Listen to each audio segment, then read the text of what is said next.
नमस्कार दोस्तों, इंस्टाग्राम पे शैलेंद्र कुमार एक मैसेज कर रहे थे। वो कह रहे थे कि मैं नॉर्थ फ्रंटियर रेलवे से अप्रेंटिस कर रहा हूं, लेकिन अप्रेंटिस करते समय एक कॉन्ट्रैक्ट साइन होता है जिसमें 360 दिनों के लिए या फिर 365 दिनों के लिए होता है।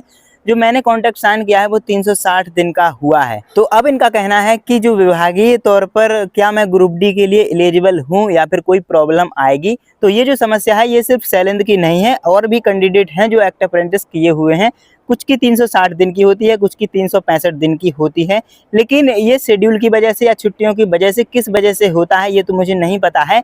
लेकिन जो आपका 360 या 365 दिन का सर्टिफिकेट है वो वैलिड माना जाता है। और जब आप इसमें फॉर्म फिल करते हैं तो आपको क्या आप एक्ट अप्रेंटिस वाले कैंडिडेट हैं उसमें ऐस करना होता है। और अगर उसमें दिन पूछ रहा है कि आपने कितने दिन का कोर्स कंप्लीट किया है, तो अगर 360 दिन ले रहा है तो 360 ही डालना है।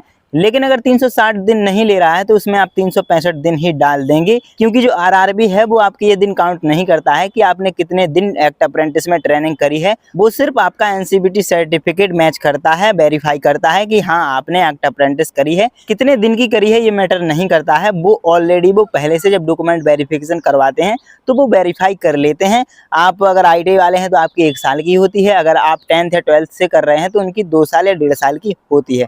तो जितने भी कैंडिडेट की 360 की अगर एक्ट अप्रेंटिस की ट्रेनिंग पूरी है तो वो बिल्कुल भी परेशान ना हों, उनका भी वैलिड सर्टिफिकेट माना जाएगा और उनको भी एक्ट अप्रेंटिस वाला रिजर्वेशन मिल जाएगा। तो अगर शैलेंद्र कुमार की तरह आपका भी कोई डाउट है तो कमेंट में पूछ सकते हैं या फिर इंस्टाग्राम पे डायरेक्ट मैसेज कर सकते हैं। धन्यवाद।